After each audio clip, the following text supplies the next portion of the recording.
Students, माशाअल्लाह धनराजी देवी intermediate college के online class में आप सभी का एक बार फिर स्वागत है। स्टूडेंट्स, पिछले वीडियो में हमने आपको बताया था धारिता, संधारित्र तथा परावैद्युत वाले चैप्टर में मैं आपको धारिता पढ़ा रहा था, जहाँ पर आपने एक रिलेशन प्राप्त किया था C = Q/V। C = Q/V, ये हमने रिलेशन प्राप्त किया था। इसी रिलेशन से हमने धारिता के बारे में थोड़ी सी जानकारी प्राप्त की थी। साथ ही साथ हमने इसका आपको मात्रक भी बताया था कि धारिता का मात्रक होता है फैराड। अब आज उसी क्रम में हम थोड़ा सा टॉपिक को आगे ले चलते हैं। आगे जो टॉपिक हमको पढ़ना है वो है विलगित गोलीय चालक की धारिता। विलगित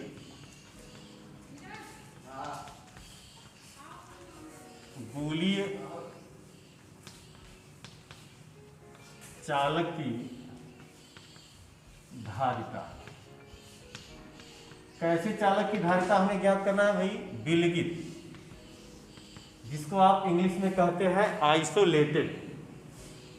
आइसोलेटेड का मतलब होता है, अच्छा तमाम छात्र हमारे ये नहीं समझ पाए होंगे इसमें कि विलगित शब्द से क्या आशय है। विलगित निकाय, देखिए जो सिस्टम होता है निकाय, जिसको हम कहते हैं निकाय, हिंदी में, अंग्रेजी में हम बोलते हैं उसको सिस्टम। निकाय का मतलब होता है ऐसा क्षेत्र जहाँ पर वायु पदार्थ के कण या जो है एक तरह से हमको माध्यम मिले, उसी को हम निकाय नाम देते हैं, सिस्टम नाम देते हैं। निकाय जो होते हैं वो 3 प्रकार के होते हैं। मैं आपको यहाँ पर विलगित शब्द की थोड़ी सी जो है बात बता रहा हूँ कि कुछ लड़के ये नहीं समझ पाते कि विलगित शब्द है क्या, आइसोलेटेड किसको कहते हैं। तो देखिए जो निकाय शब्द है वो 3 प्रकार का होता है। पहला होता है आपका खुला निकाय, दूसरा होता है बंद निकाय और तीसरा होता है विलगित निकाय। खुला निकाय क्या होता है? खुला निकाय। फिर क्या होता है? बंद निकाय। और फिर क्या होता है? विलगित निकाय। विलगित निकाय। तो ये जो सिस्टम होते हैं 3 प्रकार के होते हैं। खुला निकाय क्या है? जहां पर ऊष्मा या ऊर्जा या कण, वायु के कण आदान प्रदान हो सके, मतलब माध्यम में दे दिए जाएं और माध्यम से ले लिए भी जाएं, तो ऐसे निकाय को हम खुला निकाय कहते हैं। और बंद निकाय क्या है? जहां पर सिस्टम में ऊर्जा तो ली जाए लेकिन पदार्थ के कण या जो है अन्य सिस्टम वो निकल करके कहीं जाने ना पाए, उनको हम बंद निकाय कहते हैं। और जो विलगित निकाय है, जिसको इंग्लिश में कहते हैं आइसोलेटेड, जैसा कि यहाँ पर आपके सामने ये शब्द आया है, तो ये विलगित निकाय जो होता है, विलगित निकाय से आशय होता है कि यहाँ ऊष्मा, ऊर्जा या कण न तो अंदर जाए और न ही अंदर से बाहर आए। तो ऐसा निकाय जहाँ ऊष्मा या पदार्थ के कण न तो अंदर आए और न ही बाहर जाए, माने एकदम आइसोलेट। कोरोना काल चल रहा है, ज़्यादा से ज़्यादा आप जो है इस जो है वाणी का प्रयोग कर रहे होंगे या ये भाषा, ये शब्द बहुत ज़्यादा आपके सामने आता होगा, आइसोलेट कर लिया गया है। तो आइसोलेट से मतलब यही है कि आप अपने आप को एकांतवास कर लिए, माने न तो वहाँ कोई दूसरा जा सकता है और साथ ही साथ न तो आप कहीं दूसरे जगह जा सकते हैं। तो ऐसा निकाय जहाँ पर ऊष्मा, ऊर्जा या पदार्थ के कण अपना स्थान छोड़ करके कहीं न जाए और न ही बाहर का कण उनके पास जाए, तो ऐसे निकाय को हम विलगित निकाय कहते हैं। तो देखिए हमारे पास विलगित गोलीय चालक की धारिता ज्ञात करने की बात है कि कोई अगर विलगित गोलीय चालक है, चालक कैसा है भाई? गोलीय। चलिए हमने मान लिया कि हमारे पास कोई यह गोलीय चालक है, ठीक? कैसा चालक है? गोलीय। अब यह विलगित गोलीय चालक है, इसके ऊपर हम विद्युत रोधी पदार्थ लगा दिए हैं, पदार्थ का लेप है विद्युत रोधी पदार्थ का। इस गोलीय चालक के ऊपर हमने विद्युत रोधी पदार्थ का लेप लगा दिया है। अब जब विद्युत रोधी पदार्थ का लेप हमने लगा दिया तो ये एक तरह से आइसोलेट हो गया। इसका मतलब ये हुआ कि पदार्थ की ऊष्मा या पदार्थ के कण न तो इसके अंदर आ पाएंगे और न ही इसके बाहर जा पाएंगे, जो कि अंदर पहले से मौजूद थे। मान लिया इसका सेंटर यहां पर है और इसकी त्रिज्या a है। जो हमारा विलगित गोलीय निकाय है उसकी त्रिज्या क्या है? a उसकी त्रिज्या है। यदि देखा जाए तो a त्रिज्या का गोलीय चालक है, विलगित गोलीय चालक। अब इस विलगित गोलीय चालक पर हम क्या करेंगे? प्लस क्यू आवेश देंगे। कैसा आवेश देंगे? प्लस क्यू आवेश। जब हम प्लस क्यू आवेश देंगे तो गोलीय चालक के सतह पर हर जगह, गोलीय चालक के सतह पर हर जगह आवेश की मात्रा वितरित हो जाएगी, मीन्स बट जाएगी और बराबर बटेगी। देखिए अंदर तो जाएगा नहीं आवेश, जब अंदर नहीं जा पाएगा तो वो क्या करेगा? आवेश जो है इस विलगित गोलीय चालक के सतह के ऊपर ही वितरित हो जाएगा। ठीक, अगर मान लिया जाए इसका सेंटर O है, अगर मान लिया जाए कि सतह को हम इस तरह से बांटें, जो आवेश है वो यहां पर प्लस क्यू कर दें, यहां पर भी प्लस क्यू कर दें। त्रिज्या के अनुदिश, किसके अनुदिश भाई? त्रिज्या के अनुदिश। देखिए ये आपका सेंटर है, इसी के अनुदिश। अब यह भी एक प्रकार की त्रिज्या है, यह भी त्रिज्या है, साथ ही साथ हम इसको भी त्रिज्या मान सकते हैं। तो यह भी त्रिज्या हो गई। यहां भी हम एक जो है वो खींच करके इसको भी त्रिज्या मान सकते हैं। अब देखिए प्लस क्यू आवेश यहाँ, प्लस क्यू आवेश यहाँ, तो प्लस क्यू आवेश यहाँ, तो प्लस क्यू आवेश यहाँ, तो प्लस क्यू आवेश यहाँ, प्लस क्यू आवेश यहाँ और वही प्लस क्यू आवेश यहाँ और वही प्लस क्यू आवेश यहाँ। माने कुल मिलाकर के यह कहा जा सकता है कि जो है जो गोलीय चालक है उस पर प्लस क्यू आवेश देने से चालक के सतह के चारों ओर समान मात्रा में आवेश वितरित हो जाते हैं। जब आवेश आपके समान मात्रा में वितरित हो गए, मान लिया जब आवेश का वितरण हुआ तो आवेश के वितरण से इसके विभव में वृद्धि हुई। किसमें वृद्धि हुई भाई? विभव में। और यह आपको पता है कि प्लस क्यू कूलम आवेश दिया जाए और बाहरी सतह पर एक समान रूप से ये आवेश वितरित हो जाएंगे तो सारे के सारे आवेश जो सतह से हैं सब पृष्ठ के क्या है भाई? लंबवत है। ये चीज आपको दिखाया जा रहा है, यहाँ पे देखिए सब पृष्ठ के सतह से क्या है? लंबवत है। तो पृष्ठ के सतह के क्या है? सभी लंबवत है और इनकी त्रिज्याओं के अनुदिश आती हुई प्रतीत हो रही है। त्रिज्याओं के अनुदिश ये चीज आपकी आती हुई प्रतीत हो रही है। अब जब गोलीय चालक के केंद्र पर वैद्युत विभव ज्ञात किया जाए, ठीक, गोलीय चालक के केंद्र पर यदि वैद्युत विभव भी ज्ञात करना है तो चूंकि हम भी विभव जो है गोलीय चालक के केंद्र पर स्थित आवेश को लेकर के ज्ञात कर रहे हैं, तो गोलीय चालक के प्लस क्यू आवेश का मान हम कहां मान सकते हैं? केंद्र पर। इस गोलीय चालक के केंद्र पर हम प्लस क्यू आवेश का मान मान सकते हैं कि यही हमारा पर यह स्थित है, केंद्र पर स्थित है। तब गोलीय चालक के पृष्ठ पर वैद्युत विभव, कहां भाई? पृष्ठ पर। आवेश को हमने यहां लिया और पृष्ठ पर वैद्युत विभव ज्ञात करने का प्रयास किया। अब यह भी एक बात मैं भूल रहा था यहां पर कि यह जो गोलीय चालक है यह किसी के परावैद्युतांक वाले माध्यम में रखा गया है। देखिए ये बात थोड़ा सा मुझे पहले बताना चाहिए था। यहां पर आप ये समझ लीजिए कि यह जो गोलीय चालक है यह गोलीय चालक रखा कहां गया है? ऐसे माध्यम में जिसका परावैद्युतांक K हो।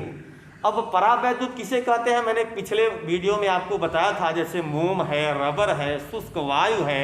इसलिए मैंने चालक, अचालक, अर्धचालक के बारे में थोड़ा सा हिंट आपको पिछले वीडियो में दिया था। तो परावैद्युत का मतलब ऐसा डाइलेक्ट्रिक मीडियम जहां पर आपकी विद्युत धारा या आवेश प्रवाह न हो सके। तो यह जो मोम है, रबर है, वायु है, ये सब ऐसे माध्यम है जिनको आप जो है डाइलेक्ट्रिक मान सकते हैं। तो ये परावैद्युत माध्यम में रखा गया है। ठीक, अब यहां पर अगर लिखा जाए, मतलब हम क्या कर रहे हैं, गोलीय चालक के पृष्ठ पर वैद्युत विभव। देखिए मैं हिस्ट्री जो थी वो लिखा नहीं, हिस्ट्री को मैंने क्या किया भाई, लेक्चर के माध्यम से आपको समझाने का प्रयास किया। अब गोलीय चालक के पृष्ठ पर वैद्युत विभव। ठीक, अब गोलीय चालक के पृष्ठ पर वैद्युत विभव को लिखते किससे है भाई, भी से। यह आपने निगमन किया है कि v equal to 1/4 pi epsilon 0 Q upon R। तो देखिए जो Q अपान R, जब हम त्रिज्या को R लेते थे तो यहाँ R रखते थे। गॉस के नियम वाले जो है चैप्टर में मैंने आपको ये चीज निष्कर्ष के रूप में दिखाया था, 1/4 pi epsilon 0 Q upon R। अब देखिए यहां पर हमने K परावैद्युतांक माध्यम लिया है तो यहाँ K भी रहेगा, और साथ ही R के स्थान पे हमने यहां पर रेडियस को क्या माना है भाई, A। तो रेडियस क्या हो जाएगा, A। अब गोलीय चालक के पृष्ठ पर वैद्युत विभव क्या मिल गया भाई, V बराबर 1/4 पाई एप्सिलॉन 0 Q अपान KA। अब चूंकि यह विभव है तो इसका मात्रक क्या हो जाएगा भाई, वोल्ट। ठीक, तो देखिए हमको यहां पर यह चीज मिल गया, और यह बात हमें पता है कि 1/4 पाई एप्सिलॉन 0, एप्सिलॉन 0 क्या है, निर्वात की वैद्युतशीलता। मैंने आपको पहले ही बताया था भाई, जब मैं गॉस के प्रमेय वाला चैप्टर आपको पढ़ा रहा था, तो गॉस के प्रमेय वाले चैप्टर में मैंने आपको यह बताया था कि एप्सिलॉन नॉट क्या है, तो यह निर्वात की वैद्युतशीलता है। तो 1/4 पाई एप्सिलॉन 0 की वैल्यू जो होती है वो होती है 9 × 10⁹ न्यूटन मीटर स्क्वायर प्रति कूलम स्क्वायर। 1/4 पाई एप्सिलॉन 0 का जो आंकिक मान है वह होता है 9 × 10⁹ न्यूटन मीटर स्क्वायर प्रति कूलम स्क्वायर। ठीक, यदि गोलीय चालक की धारिता C हो, क्या हो भाई, यदि हम कहें कि गोलीय चालक की धारिता हमने बताया था भाई आपको पिछली वीडियो में कि धारिता है क्या। जैसे मैं एक गिलास ले लूं तो एक गिलास लेने पर एक गिलास में पानी कितना अट रहा है, वह पानी क्या है, उस गिलास की धारिता है। हमने बाल्टी ले लिया 5 लीटर की, अब उसमें 5 लीटर पानी हटा तो वो 5 लीटर क्या है, बाल्टी की धारिता। उसी तरह से जो आवेश होते हैं, जो चालक होते हैं, उन चालक पर आवेशों की कितनी मात्रा रखी जाए, तो आवेशों की मात्रा कितनी है यह बात जो बताए वो क्या हो जाएगी, धारिता। अब जैसे यह विलगित गोलीय चालक है, अब इस पर कितना मात्रा आवेश का रहेगा, मतलब जितना मात्रा आवेश का रहेगा वो क्या बताएगा, इस गोलीय चालक की धारिता। ठीक, तो यदि गोलीय चालक की धारिता, हम यह कह रहे हैं धारिता की जो है डेफिनेशन हमने और रिलेशन आपको लिखा था, C बराबर होता है Q अपान V। देखिए हमको V का मान पता है, क्या पता है भाई, 1/4 पाई एप्सिलॉन 0 Q अपान KA वोल्ट।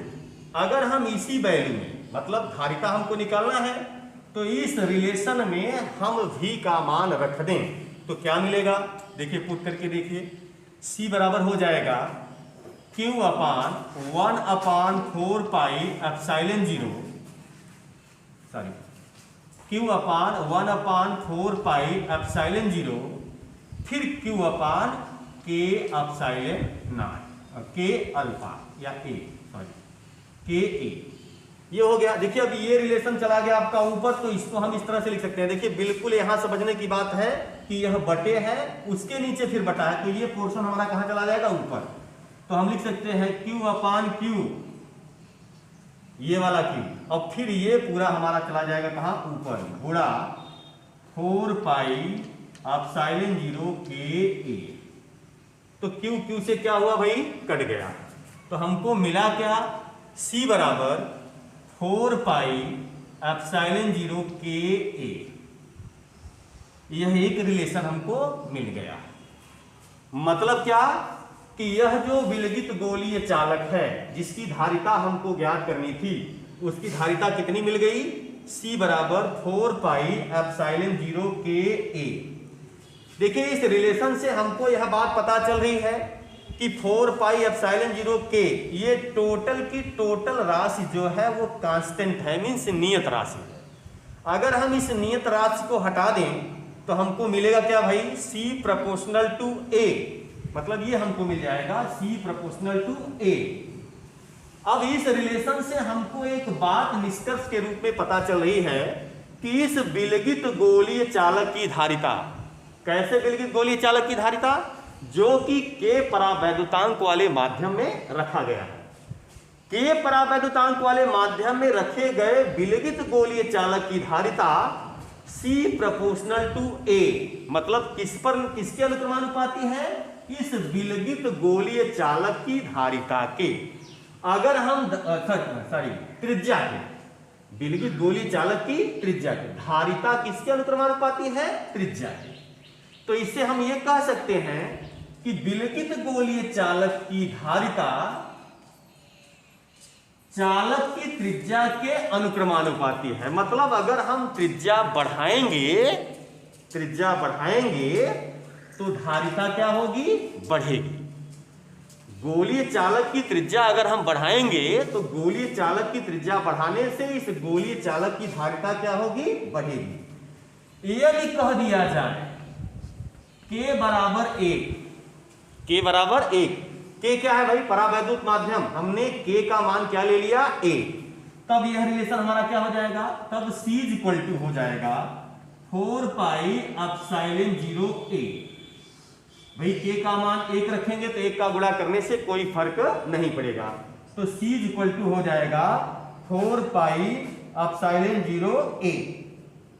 ठीक। मतलब अब जैसे हमने यहां पर यह चीज लिख दिया, एक बात यहां पर देखिए, इसकी जो यूनिट होती है वो होती है फैरड। जो धारिता है उसका मात्रक क्या होता है? फैरड। और इसका भी मात्रक क्या हो जाएगा? फैरड। अब देखिए हमने कहा कि यदि K बराबर 1 का मतलब क्या? माध्यम हमने जो पहले परावैद्युत लिया था अब इसको निर्वात के लिए कर लिया, या वाई या निर्वात कर लिया। तो हम यहाँ C के स्थान पर, जो यहाँ C लिखते थे, यहाँ पर क्या लिख देंगे भाई? C0। अब देखो C और C0 में अंतर है। क्या अंतर है? C क्या है? माध्यम की धारिता है, और C0 क्या है? निर्वात या वायु की धारिता। ठीक, निर्वात या वायु में धारिता। तो देखो यहाँ नाट है, मतलब कोई माध्यम नहीं है। यहाँ नाट नहीं लगा है, मीन्स 0 नहीं लगा है, इसका मतलब यहाँ पर माध्यम है। कैसा माध्यम है? K परावैद्युतांक वाला। और जब हमने यहाँ K की वैल्यू 1 ले लिया तो इसका मतलब यहाँ पर कोई माध्यम नहीं है, बिल्कुल एकदम माध्यम यहाँ पर है ही नहीं। अब C0 बराबर हो गया 4 pi epsilon 0 K farad. Farad जो है ये धारिता का क्या है भाई? मात्रक। ठीक। इस प्रकार हम देखिए, इस प्रकार हम यह लिख सकते हैं, क्या लिख सकते हैं भाई? कि इस प्रकार C अपान C0 माने C अपान C0। C की वैल्यू क्या है? 4 पाई एप्सिलॉन 0 K। ठीक। और C0 सॉरी A भी रहेगा, और C0 की वैल्यू क्या है? 4 pi epsilon 0 A। 4 pi epsilon 0 A। ठीक। अब देखिए A से A कैंसिल हो गया आपका, एप्सिलॉन 0 से एप्सिलॉन 0, 4 पाई से 4 पाई। तो ये हमारा हुआ क्या? C upon C0 is equal to K। यहां एक और रिलेशन हमको मिला। यहां हम एक और परिभाषा आपको बता सकते हैं। धारिता तो हमको प्राप्त ही हो गया, माध्यम की भी धारिता हमको पता हो गई, और साथ ही साथ निर्वात या वायु की धारिता भी हमको पता हो गई। किसकी? विलगित गोलीय चालक की, आइसोलेटेड सिस्टम की धारिता हमको पता हो गई। अब इस रिलेशन से हम यह भी कह सकते हैं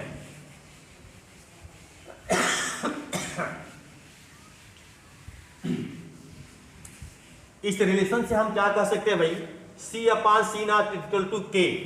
तो ये हमको एक और रिलेशन बता रहा है, क्या? माध्यम की धारिता और निर्वात की धारिता।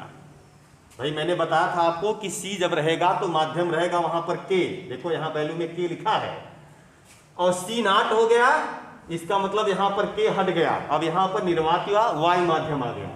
तो हम इसको परिभाषित कैसे करेंगे? C/C नॉट बराबर K को कैसे परिभाषित करेंगे?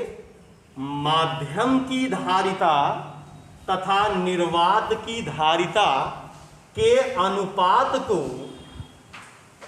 परावैद्युतांक कहते हैं। हमने कहा था भाई K को आप डाइलेक्ट्रिक बोलते हैं, परावैद्युतांक। अब हमको देखिए इस रिलेशन से एक निष्कर्ष मिल गया कि माध्यम की धारिता तथा निर्वात या वायु की धारिता के अनुपात को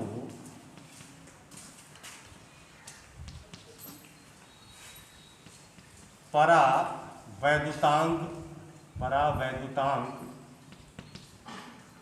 कहते हैं। ये क्या है? परावैद्युतांक। यही रिलेशन हमने आपको गॉस की प्रमेय वाले चैप्टर में बताया था। आपने लिखा था epsilon upon epsilon not is equal to K। वही बात यहां भी है। यहां देखिए धारिता को लेकर के परावैद्युत को परिभाषित किया गया है, और यहां वैद्युतशीलता को, निर्वात की वैद्युतशीलता है और ये माध्यम की वैद्युतशीलता है।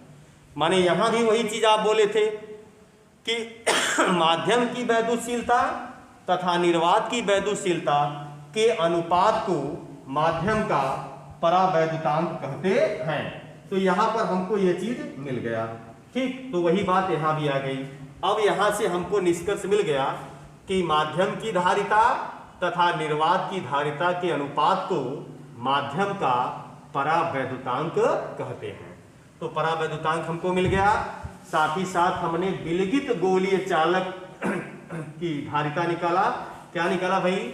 C is equal to 4 pi epsilon 0 Ka farad, ठीक। तो चलिए ये टॉपिक हमारा क्लियर हुआ और उम्मीद है कि आपको ये चीज समझ में आया होगा। नेक्स्ट टॉपिक हमारा इसी चैप्टर का है आपका कि आवेशित चालक की स्थितिज ऊर्जा। क्या है भाई? आवेशित चालक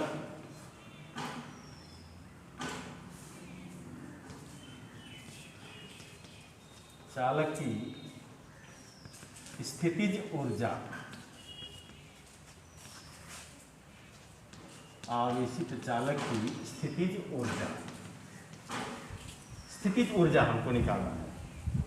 यह बात हमें पता है कि जब हम वर्क करते हैं,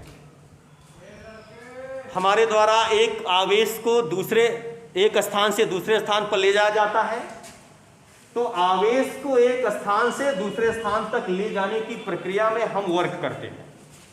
जो हमारे द्वारा वर्क किया गया, तो किया गया कार्य ही स्थितिज ऊर्जा के बराबर होता है। जो किया गया कार्य है हमारे द्वारा, वही क्या है भाई? स्थितिज ऊर्जा के बराबर है। तो किए गए कार्य को हम स्थितिज ऊर्जा के बराबर मानते हैं। तो मान लिया किसी चालक को हमने Q आवेश दिया और Q आवेश देने में हमने W जूल कार्य किया, ठीक। और W जूल कार्य किया जब हमने, तो आवेश का विभव पहले क्या था? शून्य। आवेश का विभव पहले क्या था? शून्य। जब हमने Q आवेश दिया तो उसका विभव शून्य से बढ़कर के क्या हो गया भाई? V, ठीक। अब आवेश शून्य से बढ़कर के V हो गया। अगर हम ये कहें कि शून्य विभव और आवेश देने के बाद विभव में वृद्धि का अनुपात क्या होगा, तो आप यह कह लेंगे कि 0 प्लस V/2।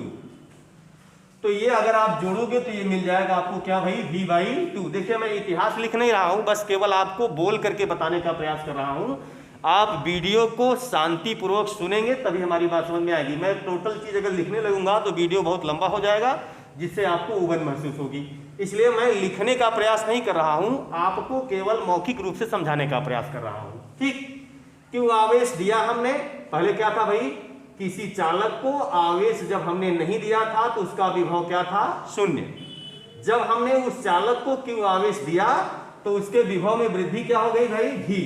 और अगर हम ये कहें कि पहले के विभव और आवेश देने के बाद के विभव का योग क्या होगा, तो आप कहेंगे शून्य प्लस भी।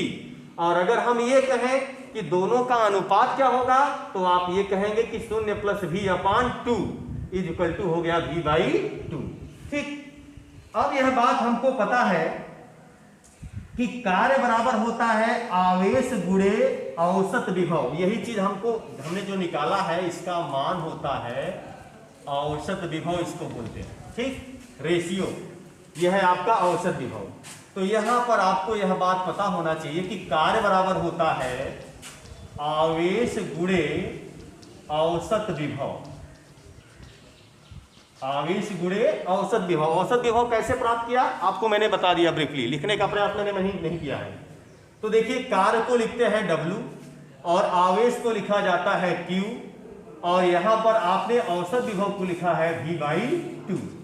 तो यह रिलेशन हमारा हो गया W is equal to 1/2 QV। ठीक, अरे भाई 1/2 हमने लिख दिया और QV लिख दिया, तो वही बात हमारे सामने आ गई। ठीक, अब किया गया कार्य क्या होता है भाई, अभी मैंने पहले आपको बताया कि किया गया कार्य स्थितिज ऊर्जा के रूप में संचित होता है। तो यहां आप लिख दीजिए कि किया गया कार्य बराबर स्थितिज ऊर्जा। ठीक, स्थितिज ऊर्जा। जब किया गया कार्य स्थितिज ऊर्जा के बराबर होता है तो हम यहां लिख सकते हैं कि W इक्वल टू U। देखिए, स्थितिज ऊर्जा को U से लिखते हैं और कार्य को W से। तो जब W बराबर U हो गया तो हम यहां सीधे लिख सकते हैं कि U equal to 1/2 QV। W equal to 1/2 QV। अब यहां V बराबर QC, हमको यह एक रिलेशन पता है भाई कि होता है क्या, V बराबर QC। ठीक, क्योंकि C बराबर Q बाई V होता है धारिता वाले रिलेशन से, C बराबर Q बाई V, तो V बराबर क्या हो जाएगा, QC। अगर हम यहां रख दें तो U बराबर हमको मिल क्या जाएगा 1/2, और Q रहेगा ही, V के स्थान पे क्या रख दें, QC। तो यह रिलेशन हमको मिल हो क्या जाएगा, U बराबर 1/2 Q square C। 1/2 Q square C। और यह भी कह सकते हैं कि Q बराबर C भी। ठीक, यह भी कह सकते हैं, और रिलेशन को बढ़ा कर दीजिए कि क्योंकि Q बराबर C भी, तो जब Q बराबर C भी तो हम यहां क्या रख सकते हैं, Q के स्थान पे C भी रख सकते हैं। तो हो जाएगा हमारा U बराबर 1/2 Q स्क्वायर अपान C, उस वाले रिलेशन से। और इस वाले से क्या हो जाएगा, U बराबर 1/2 CV स्क्वायर। ठीक, अब चूंकि यहाँ पर स्थिति ऊर्जा है तो इसका मात्रक जो होता है वो एनर्जी है, तो एनर्जी का मात्रक क्या होता है। ठीक, तो मुझे उम्मीद है कि ये वीडियो आपको समझ में आया होगा। अब अगले वीडियो में, जो आगे आने वाला वीडियो है, उसमें मैं आपसे संधारित्र पर चर्चा करूँगा कि संधारित्र क्या है और संधारित्र कहते किसको हैं, कितने प्रकार का होता है और उसका संयोजन क्या है। बहुत ही इंपॉर्टेंट रहेगा अगला वीडियो आपके लिए, जो कि परीक्षा में ऑलमोस्ट कई बार पूछा गया है और पूछा जाता रहा है और आपके लिए बहुत इंपॉर्टेंट है। ये चीज़ें भी पूछी जाती हैं, लेकिन इस पर क्या है कि न्यूमेरिकल कुछ ज़्यादा बनते हैं, 1-2 नंबर के, 1-8 नंबर के न्यूमेरिकल बनते हैं। इसलिए मैंने इसको जो है आपको पढ़ाने का प्रयास किया ताकि आप जो है न्यूमेरिकल न छोड़ें। और संधारित्र वाले चैप्टर से आपको जो संधारित्र की धारिता है, संधारित्रों का संयोजन है, संधारित्र कहते किसको हैं, इस पर आपको एक लॉन्ग क्वेश्चन बनेगा। तो लॉन्ग क्वेश्चन के लिए अगला वीडियो आप जरूर देखिएगा। बहुत बहुत धन्यवाद।